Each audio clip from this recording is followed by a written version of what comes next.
Good morning students.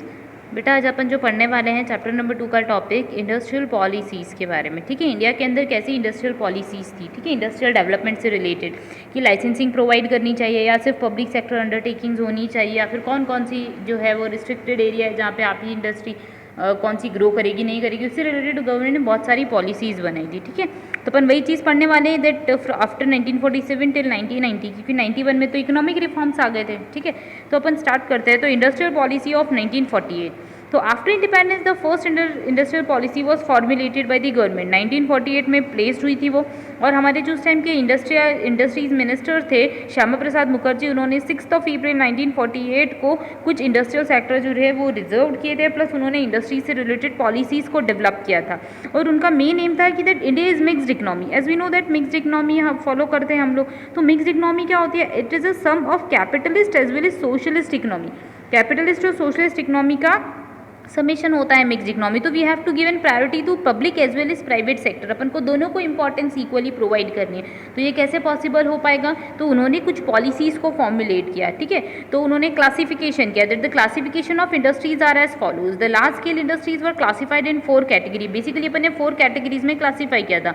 तो 1 is government monopoly sector, मतलब government ने कुछ कहा कि हम ऐसे टोटल मिला के 3 सेक्टर जो होते हैं इंडस्ट्री से रिलेटेड वो हम ही मोनोपोली में रखेंगे। मतलब या फिर ये बोल सकते हैं कि उनका सीधा गवर्नमेंट की ही कंट्रोलिंग होगी, private individual would not involve in that.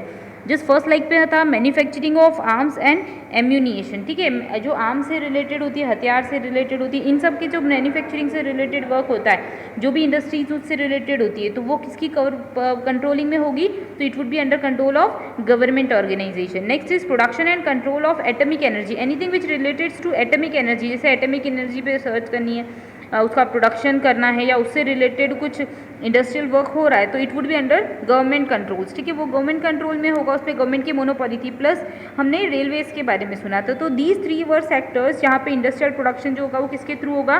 Government controlling के थ्रू होगा। नेक्स्ट फिर हमने सेकंड बात करी थी इंडस्ट्री को, जो सेकंड पार्ट में अपन ने क्लासीफाई किया था, उसमें आता है सेकंड सेक्टर क्या था? Mixed sector. जस्ट लाइक इसके अंदर टोटल मिला के 6 इंडस्ट्रीज थी। ठीक है, जिसमें कोल था, आयरन एंड स्टील था, एयरक्राफ्ट मैन्युफैक्चरिंग था, शिप बिल्डिंग था, manufacturers of the telephone, Telegram, wireless means communication से सोर्स से रिलेटेड, और जो मिनरल ऑयल्स थी। ठीक है, इनसे रिलेटेड जो भी इंडस्ट्रीज होगी उसके अंदर क्या हो जाएगा? स्टेट को एक्वायर करना पड़ेगी unit. Means the existent of undertaking in this field would be allowed to develop for the 10 years and will be provided all facilities for efficient working and for reasonable expansion. Means आपको 10 year के basis पे क्या करना पड़ेगा? Time लेना पड़ेगा। तो 10 year की बेसिस पे अगर आप डेवलपमेंट करते हो, फिर उसके बाद आपको नेक्स्ट टाइम में वापस से वर्क करना पड़ेगा। The state should be acquire any unit. State के अकॉर्डिंग ये राइट्स होते हैं, स्टेट के पास कंट्रोलिंग होती है इनकी, and the fundamental rights guaranteed by the constitution will be observe. मतलब ये सिंपल से तरीके में अपन बात कर सकते हैं, ये कुछ न्यू अंडरटेकिंग जो है वो स्टेट सेटअप करेगा। कौन रिलेटेड होता था इससे? स्टेट रिलेटेड होता था। ओके, थर्ड कैटेगरी में आता है गवर्नमेंट कंट्रोल सेक्टर। मीन्स कुछ सेक्टर थे जिसके ऊपर सिर्फ गवर्नमेंट की ही कंट्रोलिंग थी। जिस like there were 18 industries, but अपन इनके बारे में आगे भी पढ़ेंगे, है ना। तो ये कुछ 18 इंडस्ट्रीज थी जो इंक्लूडेड थी इस कैटेगरी के अंदर। जिस लाइक अपन बात कर सकते हैं हैवी केमिकल इंडस्ट्रीज से रिलेटेड, शुगर से रिलेटेड, कॉटन टेक्सटाइल से रिलेटेड, वुडन टेक्सटाइल से रिलेटेड, सीमेंट से रिलेटेड। तो वहाँ पे क्या थी? गवर्नमेंट कंट्रोल की या गवर्नमेंट की कंट्रोलिंग थी। The government will have control on these industries, जिनसे रिलेटेड, क्योंकि जनरली आप सोचो कि ये सारी चीज़ें जो है ना एक्सपोर्ट होती है, तो यहाँ से रिलेटेड वर्क जो भी होगा वो किसके ऑब्जर्वेशन में होगा? गवर्नमेंट के अंडरवेशन में होगा। नेक्स्ट, प्राइवेट सेक्टर एंटरप्राइजेस के बारे में अपन ने बात करी थी। तो we remain the industry will be run by the, जो भी इंडस्ट्री बाकी बची हुई आ गई है, मतलब जो इन 3 में नहीं आई।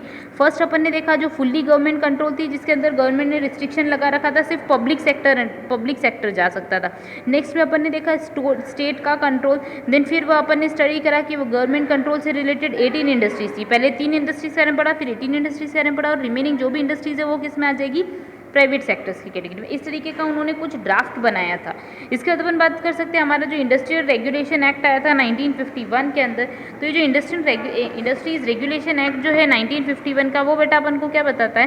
तो इसके बारे में देखते हैं। The industrial policy in order to develop the private sector, government ने सोचा कि हमारा जो सेक्टर है इकोनॉमी के अंदर वो पब्लिक और प्राइवेट दोनों का कॉन्ट्रीब्यूशन होता है, तो अपन को प्राइवेट सेक्टर को भी क्या करना पड़ेगा? एक्सटेंड करना पड़ेगा। ठीक है, तो in order to develop the private sector in right direction and to exercise the control on its activity, industrial development regulation है कि जो IRDA आया था, सॉरी IDRA आया था 1951 में, वो प्राइवेट सेक्टर को से रिलेटेड था। And that came into force in 8 May 1950 1952 आपको पता है कॉन्स्टिट्यूशन बनने के बाद, कॉन्स्टिट्यूशन इम्प्लीमेंट होने के बाद ये सारी चीज़ें जो है थी वो रन हुई थी या इम्प्लीमेंट हुई थी। फिर उसके बाद हमारे पास जो पढ़ना है हमको वो पढ़ना है इंडस्ट्री पॉलिसी रिजोल्यूशन एक्ट 1956, ठीक है।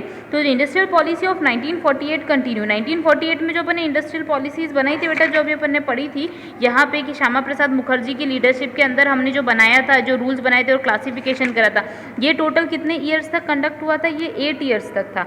बट उसके बाद जब हमने हमारा कॉन्स्टिट्यूशन अडॉप्ट किया, फिर जब न्यू कॉन्स्टिट्यूशन आया और 1950 में जब वो इम्प्लीमेंट हुआ, उसके बाद अपन ने 5 ईयर प्लान का टारगेट स्टार्ट कर दिया था। तो उसके बाद से अपन ने क्या करा, इंडस्ट्री के अंदर जो पॉलिसी रेजोल्यूशन एक 1956 जो है वो उसी से रिलेटेड होता है, that we have to make equal distribution of income and equal production, ठीक है। उससे रिलेटेड वर्किंग थी यहाँ पे, that there implementation of 5 year plan and establishment of socialist pattern of society developed of industries in right direction at a faster rate. हमको हमारी industries जो है उसको राइट डायरेक्शंस में लेके जाना है, प्लस फास्टर रेट से उसके अंदर ग्रोथ होनी चाहिए, ठीक है। अब अपन देखते हैं क्लासिफिकेशंस ऑफ इंडस्ट्री। तो on the basis of working we can classify under the policy के according, under this policy the industries were classified into 3 category. मतलब जैसे 1948 में अपन ने 4 पार्ट्स के अंदर देखा था, वैसे अपन 1956 के अकॉर्डिंग 3 पार्ट्स के अंदर देखेंगे कि industries were classified into 3 parts. One is government monopoly sector. आपको पता है गवर्नमेंट मोनोपोली सेक्टर क्या होता है कि ऐसे टाइप का सेक्टर जिसके अंदर सिर्फ गवर्नमेंट की मोनोपोली होगी, मीन्स गवर्नमेंट वुड रिलेटेड या गवर्नमेंट की ही अंडर कंट्रोलिंग में वर्किंग हो पाएगी, ठीक है। तो दिस शेड्यूल इंक्लूड 17 इंडस्ट्री। बेटा आपको ये पता होना चाहिए कि 1956 के एक्ट में कितनी इंडस्ट्रीज जो थी वो गवर्नमेंट कंट्रोलिंग में होती है और 1948 में क्या था, ठीक है। तो आपको कम से कम इतना पता होना चाहिए कि कितनी इंडस्ट्रीज जो है वो गवर्नमेंट के कंट्रोल में। So this schedule includes 17 industries including government monopoly in 4 industries के अंदर 17 शेड्यूल के अंदर इसमें टोटल मिला के 17 इंडस्ट्रीज है। इसके अंदर से 4 जो इंडस्ट्रीज है जैसे आर्म से रिलेटेड है, एनर्जी से रिलेटेड है, रेल एयर ट्रांसपोर्ट से रिलेटेड, उसमें सारी की सारी गवर्नमेंट कंट्रोलिंग होगी। प्लस रिमेनिंग जो 13 इंडस्ट्रीज है they will be owned by the government through private sector will be allowed to run the existence of industries and own by in the interest of the nation. मतलब कि new industries may be allowed to run by the public sectors, ठीक है। मतलब ये जो 3 थी ये जो 4 थी इंडस्ट्रीज उसमें गवर्नमेंट कंट्रोलिंग थी, बाकी जो रिमेनिंग 30 थी उसके अंदर गवर्नमेंट और प्राइवेट दोनों इन्वॉल्व हो सकते हैं। सॉरी, प्राइवेट जो है वो भी इन्वॉल्व हो गया था, प्राइवेट सेक्टर को भी उन्होंने बोल दिया था कि ओके आप इकोनॉमी का डेवलपमेंट करोगे तो आप इस टाइप की इंडस्ट्रीज़ को रन कर सकते हो। बाकी 4 तो रिमेनिंग गवर्नमेंट के अकॉर्डिंग थी। नेक्स्ट अपन बात कर सकते हैं मिक्स सेक्टर शेड्यूल बी। जो शेड्यूल बी था उसके अंदर क्या था, मिक्स सेक्टर। मिक्स सेक्टर नाम से ही आपको समझ में आता होगा क्या कि प्राइवेट और पब्लिक दोनों की ओनरशिप हो जाएगी या फिर दोनों की कंट्रोलिंग हो जाएगी। तो इसके अंदर this schedule 12 industries which will be positively state own, मतलब स्टेट का ओनरशिप होनी चाहिए, ठीक है। And generally new undertakings will be established by the government. At the same time private sector will also be given opportunity to develop such industries like the machine tool से रिलेटेड हो सकती है, फर्टिलाइजर से रिलेटेड होती है, drug से होती है, फार्मा सेक्टर से रिलेटेड होती है। मतलब कुछ फार्मास्यूटिकल इंडस्ट्रीज जो होती है वो सारी इंडस्ट्रीज में आप गवर्नमेंट और प्राइवेट दोनों को ही इन्वॉल्व कर सकते हो। Next would be the private sector. तो रिमेनिंग जितनी भी इंडस्ट्रीज बच गई वो सब कैसे रिलेटेड होगी, प्राइवेट सेक्टर से रिलेटेड होगी। Got it. 1956 के अकॉर्डिंग अपन ने 3 पार्ट्स में क्लासीफाई किया था और 48 के अकॉर्डिंग 4 पार्ट्स में क्लासीफाई किया था। अब अगर अपन दूसरे प्रोविजंस के बारे में पढ़ते हैं तो the role of cottage in small industries was accepted in this policy. मतलब ऐसा नहीं कि स्मॉल और कॉटेज इंडस्ट्रीज जो हमारी है उसको आप एकदम बंद ही कर दोगे, ऐसा नहीं था, उन्होंने उसको भी यूज़ किया था, प्लस उसके लिए भी वर्किंग की थी। Next, removal of regional disparity. Simple सी बात है, गवर्नमेंट जब भी कोई पॉलिसी बनाती है ना बेटा तो मेन एम क्या होता है उनको कि डिस्पैरिटी या फिर जो भी डिफरेंशिएशन होता है they have to reduce that differentiation, means they have to establish the equality establish करनी चाहिए। Next, emphasis will be laid on the industrial peace. Simple सी बात है, इंडस्ट्री में पीस होना चाहिए, अदरवाइज क्या हो जाएगा, अगर कॉम्पिटिटिव स्पिरिट आएगा तो इससे एक्सप्लॉइटेशन तो कंज्यूमर का ही होने वाला है ना। तो आपको ये चीज़ समझ में आई होगी कि गवर्नमेंट जो है वो उन्होंने इक्वालिटी की भी बात की थी, प्लस इंडस्ट्री में पीस होना चाहिए, मोनोपोली ज़्यादा नहीं होनी चाहिए प्राइवेट सेक्टर की, अदरवाइज कंज्यूमर्स का एक्सप्लॉइटेशन होगा क्योंकि वह हाई प्राइस के ऊपर प्रोडक्ट को सेल कर सकते हैं। And special attention will be provided for developing technical and management education. Simple सी बात है, आप जो भी इंडस्ट्री में वर्क कर रहे हो उसको आपको रन करना आना चाहिए, तो you should be capable enough. तो उससे related government training programmes technical departments वगैरह के अंदर फील्ड स्टार्ट की थी। And after 1956 industrial policy the government revised it 1977। Government change हुई, जनता पार्टी आई थी तो उस जनता गवर्नमेंट आई थी तो 1977 में वहाँ पे फिर पॉलिसी चेंज हुई, फिर 1980 में पॉलिसी चेंज हुई। मीन्स पता है क्या होता है कि एक पॉलिसी बन जाती है बट उसके अंदर फिर बाद में क्या होते हैं, अमेंडमेंट्स आते जाते हैं। क्या आते जाते हैं, अमेंडमेंट्स आते जाते हैं। टाइम के अकॉर्डिंग गवर्नमेंट जब चेंज होती है तो अपने कुछ नए रूल्स, कुछ नया टाइम के रिक्वायरमेंट के अकॉर्डिंग सेटअप करती है। तो 1980 में भी उसके अंदर चेंज हुए थे and certain additions and alterations with made, मतलब कुछ नई चीज़ ऐड करी, कुछ अल्टरेशन किया था, ठीक है। अब अपन बात करते हैं न्यू लाइसेंसिंग पॉलिसी के बारे में। तो जो in February 1970 the government of the India announce the new licensing policy excepting the recommendation of the industrial licensing policy inquiry committee. मतलब जो हमारी जो रिकमेंडेशन हुई थी किसकी साइड से हुई थी, इंडस्ट्री लाइसेंसिंग पॉलिसी कमेटी जो है उन्होंने रिकमेंड किया था। तो फिर हमारी गवर्नमेंट ने सोचा कि ओके कमेटी बोल रही है तो हम क्या करते हैं, इसमें कुछ चेंजेस करते हैं। So the committee suggested that there should be at least of core industries in the economy। मतलब कुछ इंडस्ट्री जो होती है वो कोर होती है, मींस बेसिक इंडस्ट्री होती है या फिर जो इकोनॉमी का डेवलपमेंट में ज़्यादा कंट्रीब्यूट करती है। सो schedule A of the industrial policy 1956 contain core industries reserve for public. जैसे आपने पढ़ा ना अभी शेड्यूल ए में 4 इंडस्ट्रीज थी, उसके बाद 13 थी, वैसा उन्होंने कहा कि कोर इंडस्ट्रीज जो होती है दे आर रिलेटेड या they can contribute more to the economy except for industries reserved for the public sector। large industries houses foreign companies subsidiary companies branches of the foreign companies were allowed to participate in the core। मतलब इसमें आप government ने बोला कि ये decide किया था कि आप अगर कहीं FDI या कोई फॉरेन इन्वेस्टमेंट भी हो रहा है तो हम उसको भी इम्प्लीमेंट करेंगे। And remaining sectors were mainly to other class of entrepreneurs in subsequent year the liberalise policies. फिर उसके बाद लिबरलाइजेशन आया तो लिबरलाइज पॉलिसी होगी जिसके अंदर सिंपल रूल्स एंड रेगुलेशंस थे इंडस्ट्रीज़ की वर्किंग से रिलेटेड, ठीक है। तो ये कुछ टाइम पे अमेंडमेंट्स होते थे। फिर इंडस्ट्रियल लाइसेंसिंग पॉलिसी आई 1980 के बाद में। तो after 1980 so the industrial policy of 1980 was vast change about the liberalisation of the licensing policy in favour of large business undertaking. बहुत सारी लिबरलाइज्ड इंडस्ट्रीज जो है वो लिबरलाइज हो गई थी और उसकी वर्किंग में भी कुछ चेंजेस आए थे।